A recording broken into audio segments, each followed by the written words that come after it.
Hello and welcome to another episode of BikeSocial at Full Chat. So the TT 2018 is within touching distance. Qualifying starts in a couple of days. We've got the TV preview coverage starting soon after that, and then the first race starts at noon on the Saturday, the 2nd of June. That's a superbike race, 6-lapper. So with me, we've got Chris Newell, our social media guru, and James Whitham, just TV guru, and TV and TT guru. So, boys, let's have a quick chat about what's going to happen at TT, what we're doing in terms of build-up, who's going to win what, who we think the main players are. Let's start. I've got 4 main sort of talking points pre-TT in terms of build-up written down, one of which, of course, is Ian Hutchinson. Yep. We built up. We didn't know whether he was going to take part. He signed for Honda. Yep. That was announced earlier in the season. What do you think about that move, James? Actually, I knew it was coming. Because I know Dutchy quite well, he instructs on some of my track days. I see him as a friend anyway, we cycle a little bit together. And he said it was on the cards. Given what happened with Honda last year, with McGuinness and Guy Martin, it was, I think, a little bit of a shock. He's assured me everything, the bugs in the bike have sorted themselves out. But obviously with Hutchie, it's more about his physical state than it is what bike he's riding. It's been just in the nick of time. He's had the metalwork off. He says the leg's strong. But this is Hutchie. Even before the big cage, the external fixator was off, and as soon as his doctor allowed him, where the bone was just about strong enough, but still with the cage on, he's doing 30 and 40 mile bicycle rides. With it on. He's altered his pedal, not in any kind of professional way. He's just sort of bolted another pedal on the end of that pedal, and so he's got a little bit more room for the cage. And so he's been trying really hard. That is typical Hutchie. And he's just finished the Northwest now. He hasn't really put in anything like a result at the Northwest, but he said the bike's good and the leg's strong. And the problem with the Northwest is you've loads of chicanes, so you're forcing the bike from one side to another. There's about 4 chicanes down at the Northwest to cut down the long sort of straight sections. And you've got to go sort of left, right, left, or the opposite, and that's a lot of weight through your legs. And he says TT, it'll be a lot better. Right. So. And that's a great practice session for him. So it builds up that leg, it builds up his confidence in the bike. So I guess he just saw it as a practice session, right? Yeah, he said, I spoke to him yesterday actually, he said that he's praying now for a dry, warm, or decent weather at least, practice week. Yeah. He doesn't want to be sat, it's really important for him to gel with the bike and get used to riding with however his leg is, and that means he needs some dry track. Yeah, because he's quite confident in the leg, because he said that the previous time he broke it, I think he rode around the TT with like almost a cage on his leg, didn't he, on the Swan R1 Yamaha? He made his own brace. Yeah, he made his own brace. And finished reasonably well, I think top 6. And he said after that he had the bone was infected, so it had to be repaired. Yep. This time the bone said, no infection. it's all looking good. So actually he's in he's in a good place with the leg, and I think the Northwest, he's got some laps under his belt. Like you say, he's got familiar with the bike. He's done a few laps at Mallory and Cadwell, so he's getting bike fit, and he'll just be eager to get the laps out of the way and get his TT on the way. Yeah. And do you think that's why he's entered all 5 races? He's got the senior, the superbike, super stock, and the 2 super sport race. Yeah, he's got everything except the what we call a lightweight now. But I think he'd have entered that anyway. I mean, he's won 5 in the week before now. I think 3 he's won before, I think. So, it's typical of the Isle of Man that you enter all the classes, Mm-hmm. And speaking of cages, John McGuinness. So we were, again, a similar position. Will he, won't he? And then he signs for Norton, and everyone's like, oh, well, great, fantastic. Yeah, odd ball move to Norton for me. You've got to think that that's John making a few quid, and I mean it's no secret that he had a little bit of a fallout with Honda after what happened at the Northwest. I've seen him a couple of times over the winter at various shows and events, etc. The leg was looking good. Didn't realise that one of the joints, one of the brakes hadn't. It was the brake that had less growing to do and less bits missing that. It's taking a while to heal. That's broken again. So he's obviously annoyed at that. That means he won't be racing. But the Norton thing, he really seems pleased with that. Norton are really looking after him. They've sent him a road bike for when he's fit enough.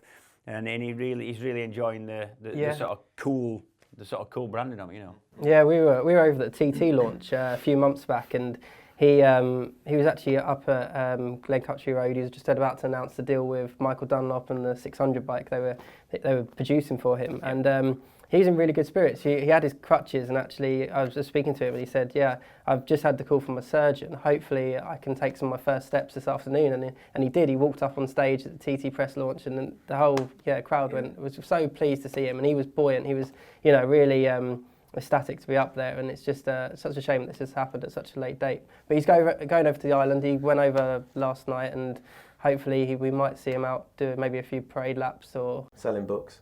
He'll Definitely selling books. He's got a line of sort of cool Norton McGuinness t-shirts. Cool, that are really nice. Yeah, really sort of cool, washed out stuff. So he'll be selling that. But yeah, he'll have a motorhome boot full of books. I can guarantee that. Well, it'd be good for having there as well, just for everybody. All the fans who are going to be there. Yeah. It's great. Look, and Bruce Anstey. What a shame that he can't be with us over at the TT as well. Yeah, I don't actually know what the state of plays with Bruce. I know that Bruce is he's pretty much going through a similar thing to me now. No, he's been diagnosed with cancer again. This is his third time over the space of about 25 years. I've sent him a couple of texts, had a couple of texts back. Don't want to badger him. I know he's going through a fair amount of quite intensive treatment at the minute, so I'm kind of leaving him to it. So we cross his fingers for Bruce. Yeah, we all do. Michael Dunlop back on a BMW. Yeah, no surprise really, I think, for many people, because his best results around that place have been on the BM. He loves it. He loves the brutal nature of it, the fact that it's definitely fast. One of the complaints he had last year of the Suzuki, even though he won on it, was that he says he loved the bike, it was beautiful, but he said at the Isle of Man he wanted more power, and he thinks he can get that from BM. So it's no real surprise that he's on a BM. Which BM was the question. He's on the Tyco bike. It's an Irish team, he's an Irish lad, that should work really well. So we'll see. I think it's got to be what he needs, I think. And it's a fairly obvious thing to say that he's the man to beat this year, right? Absolutely. Yeah, he starts. I mean, you've got no John McGuinness, and Ian Hutchinson, that we all know Hutchie, and how determined he is, and you'd never bet against him. However, needs time on the bike, coming back from a major injury, not been on the bike for a while. So you'd have to think, for me, on paper, Michael starts favourite, but he ain't going to get it all his own way. The two, I mean, you're going to talk about him, but the two men he's got to worry about, in my opinion, are Hickman and Dean Harrison.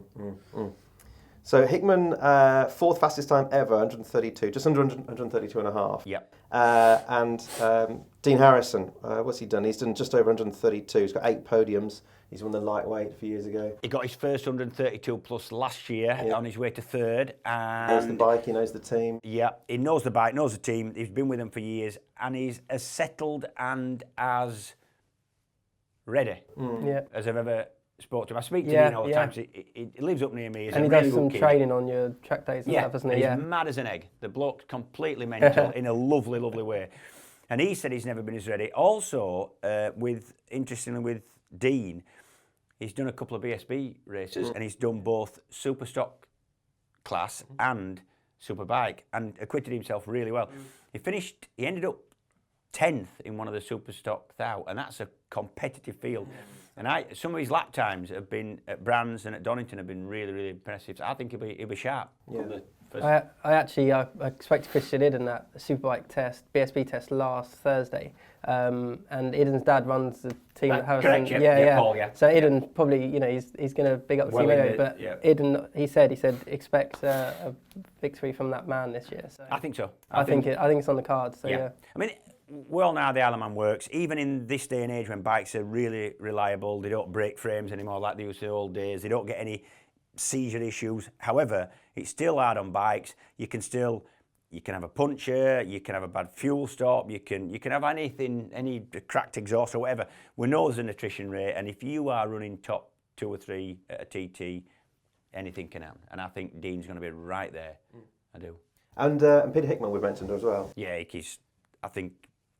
I think Hickey's brilliant round there. I think Hickey's going to be sharp. He's not slowed down on the short circuits at all. He hasn't had the best start to BSB, but he's still quick. And he's ready to win. He had the best TT last year. And what I love about him is he went really quick straight away, fastest newcomer ever, still is. But then he's chipped away, not done anything silly, never comes home and says, I've scared myself, or it's been really incremental. and I think about as safe as you can get an Isle of Man. He seems to have taken to it like a duck to water, Correct. really. Ever since he first turned up there, like you say, fastest newcomer, and he's just he's one of the main guys to watch. If not this year, then certainly in years to come. I think this year. I think he's ready. Yeah. Yeah, no, I think following BSB around a lot, I've spoke to Hickey a few times over the last few months, and I think his head's in the right place. I think he believes that he can do it now, and he must have. Yeah, he said that he just wanted the podiums last year, but that win was so close, and in the senior where it was stopped, he led it when so he knows he can do it. So we're just fingers crossed. And what about the likes of James Hilly on that Kawasaki? So he's had 10 podiums. He's done 132 mile an hour lap. Yeah. He won a lightweight race. He knows how to win. Yeah. Don't want to do James a disservice, but James is going to be on the same bike, same team, and he's going to be really good. But he hasn't. He's stopped getting quicker, and I think James, he'll go quick if he's got somebody to chase. Going off number 2, not sure about that really. He's got Conor Cummins in front of him. Whether he can get onto Conor's tail, and that's going to help him a little bit. Can't see him winning one. I've got to say I shouldn't say that because I like James. I think he is. But we've said it. If something goes wrong for somebody else, who knows? He'll be right there. Yeah, you agree with that? Yeah, I saw a stat here. It's his 9th year with the team. So, like you say, the good thing about going to TT with a team you know and a bike you're familiar with is that you can almost hit the ground running. You've got some similar settings you can go off with. But it has a good practice week, and we were speaking earlier about this, and like you say, some of the big guns aren't firing on all cylinders at the minute. So if he can get around the podium, then that'd be fantastic for him. Yep. Conor Cummins goes off at number 1. Yeah. It's good for him. It's good for the local community, I guess, to support the local boy. It is. He's done 131.7 in the past. Yeah, some time ago. Connor's the question mark over Conor has always been, since that big accident, has he ever regained his sort of full strength and speed? Possibly not. But then again, I don't think he's been on a bike that he's really gelled with ever since. Racing for the Padgett's team, they're passionate. It's a family crew, but don't think that means they haven't got all the equipment. They have. They've got exactly what they need. In fact, typically they have the quickest bikes around there. Even though it's a family run and they put their own engines together, they've always got quick bikes. I remember Bruce being quickest through the speed trap a couple of times at the TT and the Northwest with a Fireblade put together in Batley. And he's going to like riding for him. He knows the team really well. He knows Clive, who runs the team, Clive Padgett, really well. And I think it's going to be an environment that'll suit Conor. Everybody knows Conor. Everybody loves Conor. He's a great lad. And I hope he can have a really good TT. Going off number 1, not so sure. If you look back at his fastest laps, it's always been on his own. He's a rider that doesn't mind having a bit of clear air in front of him. So it could be good for him. Avoid the birds coming out of the edge bottoms and you're away, yeah. Can you imagine just setting off down Bray Hill first? No. Just seems crazy. Some like it, some don't. Yeah, some do, yeah. John McGuinness even tried it both ways, and he said he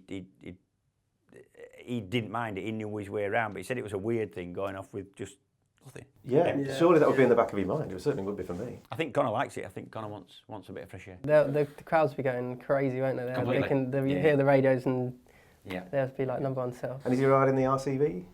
He's not. No, they. I think Clive tried fitting him on it in the garage, but he just dwarfed the bike. So it's 6'3", and the bike is literally it's like a block. The bike's very solid looking, but tiny. It's really small. Who else have we got? Josh Brooks, Norton. Yeah, Josh, really impressive around there. Very impressive last year. I believe did 131 plus on the Norton. So for me, there's not so much wrong with that bike.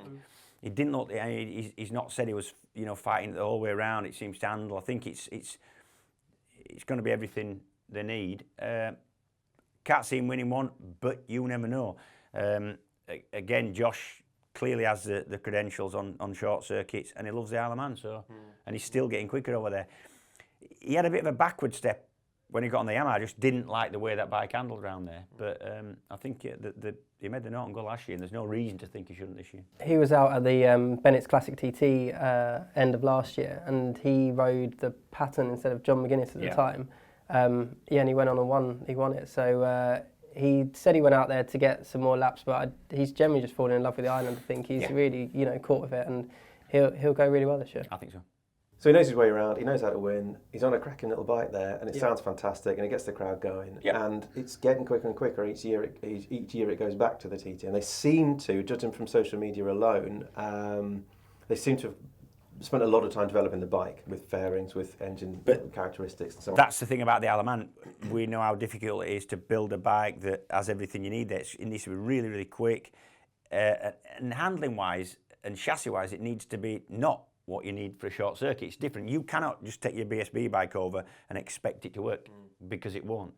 And I think Norton know that now, and Norton, with them developing almost what you'd call a prototype, they can do whatever they want, but it was knowing what they needed, and I think now they do. They've got the experience to know what they need. In terms of other players, we've got Lee Johnston. Lee Johnston. On the Honda? Yeah, spoke to him yesterday. Lee's really pleased, loves the way the Honda works, says it really suits him. Came away from the Northwest really without a result, but he said, don't let that make you think that he wasn't on the pace. He says, I was real on the pace, came through from way back on the grid because his bike had an engine problem in practice and got right up into the leading group before he ran straight on and lost all the time he gained. He said the pace was there, the bike's good, and he's well up for it. He had one podium and almost a second, didn't he? Yeah, he got up to second, then I think ended up scuttling back because he went straight on. So he's buoyant would be the. But he's a cocky little sod anyway. And he just needs a good run. Like I think so. Last year, he had an crash. Jumped off. Yeah, jumped off. So we don't really know his current pace around the island. No, so. but he's not. I know him as a person, and he's not shy. No, he's not the type who would let something like that affect him. None of them are, to be quite honest. You wouldn't go if you did. He's fit, he's strong, and he's kind of ready for it. And he's come away from the Northwest, albeit without a really good result, but with a lot of confidence. And there's one other name that I've got in my mind, that's Dan Neen, another local man, Tyker BMW. Yep. What can he do? I'd love to say that Dan can run right up the front. I would love to see him on the podium because, number one, he's an Isle of Man kid, and he's had a lot of bad luck over the years. I've always followed his career. He was in BSB Stock 6 going really well as like a 17-year-old. Always liked the way he rode. Really aggressive, really sort of tough little rider. For all that he's very quiet, and I like him, and I'd like to see him get results. He's a good kid, he's Dan, and he's had bad luck over there. He really has. Yeah, I think obviously he's going to be next to Mr. Dunlop in the garage, but I think it might take a bit of pressure off his shoulders. Really, Michael's going to be there. He's going to be getting the focus of that's everybody. It. Yeah, so he can just go about his business and just go out and hope to get some great results. Got to give a mention to Gaz Johnson. Yes. Gaz will be on probably the most competitive bike, superbike-wise, he's ever been on, in the RAF regular and reserves Kawasaki. This is a good bike. Yeah. This is a BSB spec, got everything he needs. It'll be certainly the fastest bike he's ever rode around there. He's going to have to get to grips with it really quick. It did some running around the Northwest. I think a podium's going to be a big ask, but you never know. Yeah. Gaz is a TT winner, knows his way around there, quite confident kid as well. And who knows? He's certainly going to be a good bike. Yeah, he had a tough year at the TT last year. He almost He asked for a couple of years. Yeah, but he got the bikes there pretty much himself, and he ran his own setup. Yeah, but he done a Suzuki and a Triumph, wasn't it? But it was so difficult to do that. Just to run your own team, and he was making his own phone calls, driving his own truck, booking his own ferry. I mean, you have a lot on, and then putting your levers on and riding your bike. People have tried it before and failed. Well, speaking of Gaz Johnson, then is he a likely candidate for a Supersport win? Traditionally that's his favourite class, and I would say he's been there before, hasn't he? Yeah, I would say it is his best shot. Yeah. And who else is a likely lad in the Supersport category? I think it's going to be your main contenders. I think there's certain people who will probably have more chance in the Supersport than in the bigger class, and I think Lee Johnston's one of them. Possibly Dean Harrison, but Dean's going to go well in the big bike as well. I think. I mean, Michael Dunlop won it last year at the 2017 TT, and the second race was cancelled. So the Supersport bikes haven't really been raced around there in anger for a couple of years. So Illy normally has a good run as well in the Supersport. And the same for the lightweight, the Bennett's lightweight race as well. Lightweight is that may well throw some kind of oddballs out. You've got people who really love that class, like Hillier loves it. Then you've got Martin Jessup. Yeah, Martin Jessup. Good bloke, Mine Jesper's a good bloke. Now, he does run his own team. Yeah. It's a really well-funded private team, and he loves his roads, and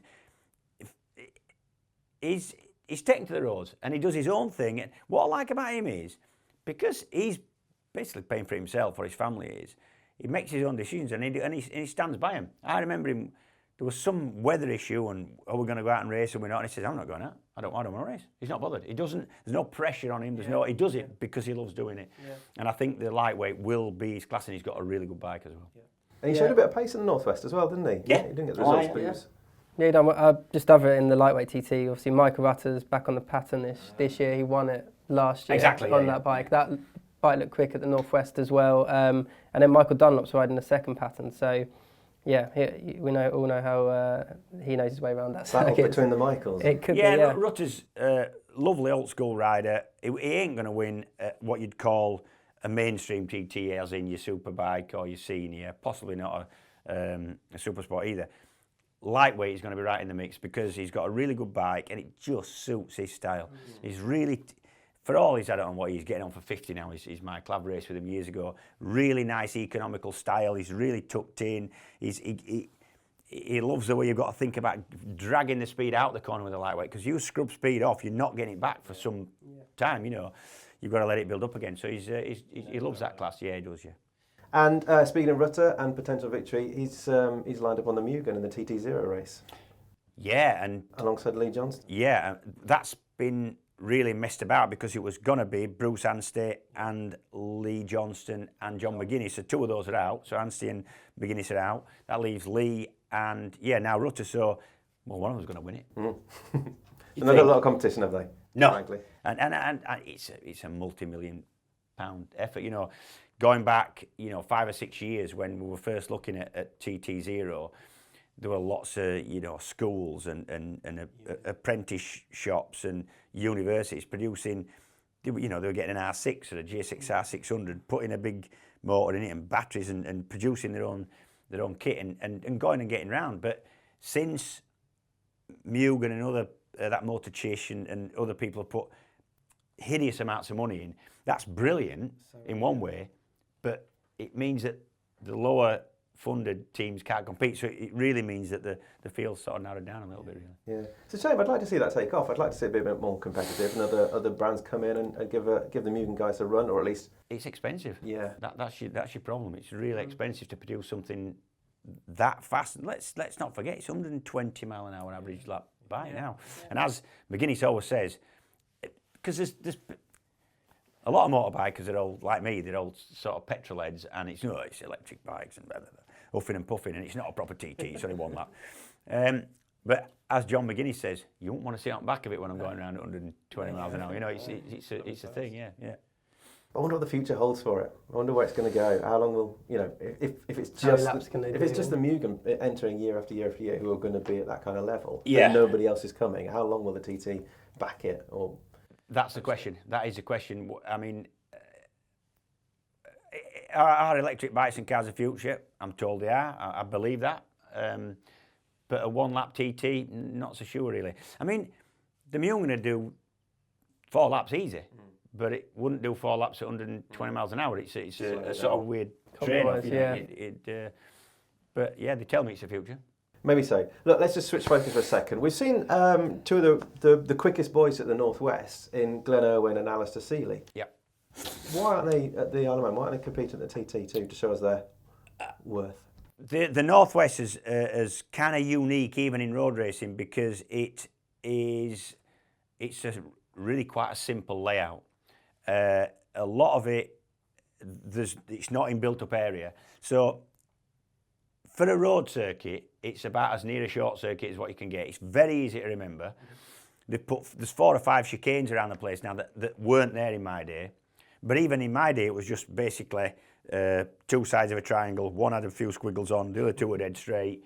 And it was all about going as fast, getting a fast bike and getting a braking point for the bits you have to stop at from 200 odd miles an hour. Now the chicanes, it's a little bit... Sounds simple. Well, it's really simple layout. And that's why, I mean, not forgetting that Seeley and Irwin and Northern Ireland, the Northern Irish blokes. So there's a little bit of special. There's something a little bit special about the Northwest for them anyway. Home turf. They can remember it. They don't. It takes you 4 years to learn the TT, they reckon, and from Hickman and Brooks, we know that that's the case. Not so at the Northwest. You can go on. No, I think Seeley was asked at the Northwest about his TT getting that sort of Astros. Yeah, and he said, I just like going over there with my family, you know, parking up and watching from my hedgerow and having my sandwiches. He said, that's what I'm more than content to do that. Erwin's the same. Erwin's the same, and Erwin's a big fan. I think he was over there last year. He was wandering around, we were chatting to him. So yeah, he just enjoys watching it. But whether we ever see him out there, we're not too sure. Maybe on a few parade laps sometime. That'd be good. But what about the youth? Where are the young guns coming from? A lot of the guys who we've spoken about today are late 20s, early 30s. Yeah. Where do you see the next sort of young crowd coming in? They're not short of entries, are they, at the TT in any of the classes? They're not. I mean, when you talk about sort of TT novices or newcomers, and they don't necessarily, I don't think, have to be 17. They don't have to be that young. You know, and you do get riders who maybe have had a go at base B or, you know, in the mid-20s, late 20s, and they're fancying to go to the Isle of Man. Nothing wrong with that. They're still a newcomer and they're still new to the Isle of Man. So I don't think you're ever going to get that sort of 15, 16, 17-year-old kids going and wanting to do that.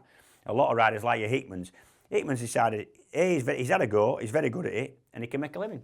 You know, he can make money doing that. Yeah, we've got like Adam McLean, Davey Todd, Joey Thompson. There's a few guys starting to make tracks in the series. Yeah. So yeah, fingers crossed to have a good year this year. Get some. I think Davey Todd's his first TT. So I think McLean it's his maybe second, and I think David Todd third TT. Joey Thompson, yeah. Sorry, Joey third TT. Yeah, potentially, yeah. And he's all right. He goes all right. He's a Yorkshire, I believe, is he? Yeah, he was at the Northwest. He done really well in the lightweight. He patent. He was on the pattern and done well on that. So there is people coming through, and there is always people wanting to go and have a crack at it. Yeah, they're the names to look out for. 133, just under a 134 is the lap record at the moment. Yeah. Is that 134 possible? Yeah. Every time I do anything with any of the top TT riders at any show or event, I always ask them that, and they all say yeah. They all say there's no end to where it'll stop really.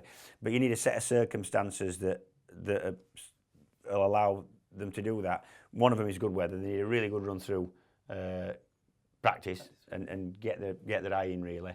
And then something else, if you've got a senior or superbike race where somebody leads by 20 seconds starting the last lap, you're never going to get that ultimate. What you need is still a ding-dong battle going on the last lap, because your last lap of a six-lapper is the only flying lap. Yeah. So that's your best chance. So what you need is two or three riders winning a couple of 3 seconds of each other starting that last lap, and then you'll see it.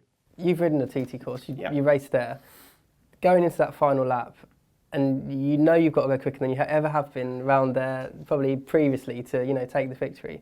Where do you find them extra seconds? Where do you find that? Do you break in extra later in some of the corners you really know, or just really sort of taking risks around? No, I don't think it is taking risks. There's places you can try a little bit harder, like a short circuit, like you. There's like windy corner. They say there's meant to be like that windy corner, you can see it's right in front of you. It's dead fast. It's a knee-down corner. It's like a short circuit. Yeah, you can try a little bit out of there, push the limits of grip a little bit. Same in places like Signpost Corner, Quarter Bridge, Braddon Bridge, where you're flicking sort of left and right. You can chuck it through there. Yeah. But really, where the time comes from is for the faster men, and I don't include myself in that. In my day, I was all right, but the fast men all say it's the way you put the fast stuff together. Right. So it's your long run into Ramsey where you sort of curb to curb and doing sort of 140 plus the whole way, fifth, sixth gear. That's where the lap time comes from. That's what they all say. You can scratch as much as you want around Quarter Bridge. It's only going to gain you, a quarter of a second over a slow run round Quarter Bridge. It's the fast stuff that gets you the time, apparently. We're going to see you over at the island this year, James? Possibly not. I'm going to try and get over for a couple of days. I'm not working there this year. I've worked there for the last 9 years. Really enjoyed it. I've enjoyed my time there.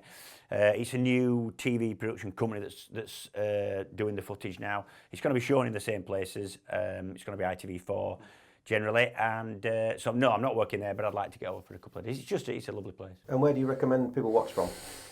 A lot of the places that I watched in the past have been are now restricted, but a lot of the ones that I really enjoy are still available to go watch, and you've got to suss it out. The first few times you go, you watch Bottom of Bray Hill, you watch it at Quarter Bridge, you sit in the churchyard at Bradham Bridge and you get your cup of tea off the old ladies, and that's all very nice, but I'm more of a sort of routing away and finding a little edge bottom somewhere. We found a really good place. We were on trail bikes and we ended up coming off the mountain down a green lane at the top of Bagara, which is kind of halfway into a lap really, and just after 11th milestone. It's kind of after Cronky.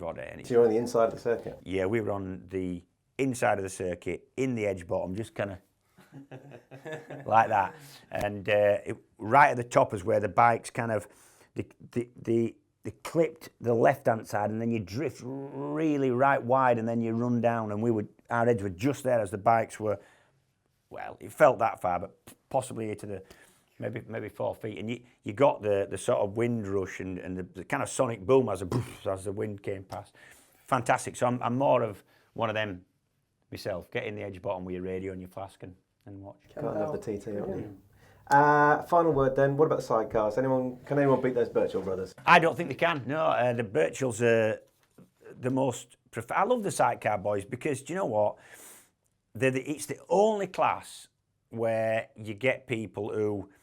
The guy who sits in the sidecar drives the truck. The bloke who steers the damn thing has probably welded the chassis together himself. He's done his own body work. The missus is making the tea, or sometimes the missus is in the flipping sidecar or even, riding it. So it's kind of more like grassroots than you'll ever see in modern racing, and the really good people. Why they want to do it around there, I honestly have no idea. For me, I think statistically it's reasonably safe compared to solos. However, don't look it. I think one of the things about the Isle of Man, we're onto conventional. You can't have the long outfits now with the up-centre steering. It's got to be conventional forks and a 600 engine. So when you think that bike's pulling probably 450 kilos instead of 180 kilos, that little engine's revving for the whole. Yeah. So getting a bike to last is one thing. It's a real compromise between having a fast bike and one that'll go the distance. But you've got to look at something like John Holden. He's won races before, loves the place, great bloke as well. And is Molyneux actually riding this year? Yeah, we've got Ben and Tom start out number one. Dave Molyneux, Dan Sell, most successful team around there. So they're number two. John Holden, he won last year, but he's got a new wingman, Lee Callan. That's it. Lee Kane. Lee Kane. Yeah. So see how they go this year. And then you've got Dean Harrison's dad, Conrad, is always a stalwart. He's won a TT before. Generally doesn't have the fastest bike. When he did win, it was because he's kept going. I mean, but he drives really well. It's a really good kind of feel. I've been down I always make a point of going down the sidecar paddock, and it's really good. When we used to race over there, if you've got something breaks on your bike that you need welding or glass fibring, or generally bodging in a constructive and workable way, sidecar boys. They're the boys. Oh, they've got the welding goggles on and the bottles out on the They'll already be on the island tinkering, won't they? They'll be already setting up this. Some of them look like they actually stop from one year to the next and just live in the tent until the next TT starts, actually. I remember watching them at Milltown a couple of years back on the inside of the corner there, and they come screaming down that road. Flat they out. Sound fantastic. They don't even lift. Yeah. They do like a 117 lap, I think is the record. It is, yeah. That's not too shy. It's not when you consider that the things that probably only do with two people on and a lot more weight than a solo, probably 140 miles an hour, that's all they do. Where a solo 600 is, 160 miles an hour, 165. There's not enough money for me to get in that passenger seat. Me neither. On BikeSocial, we've got plenty of guides, so TV, the race schedule. We've also got top 10 places to watch video. We spoke with John McGuinness on the island last year, recorded top 5 places that are his most important in terms of making a fast lap. So there's loads of stuff. Head off to BikeSocial. Wherever you're watching the TT this year, whether you're on the island or whether you're looking in front of the television or even in front of with Manx Radio or on the internet, I hope you enjoy it. Boys, thanks so much for joining us. Thank you. Cheers. Cheers.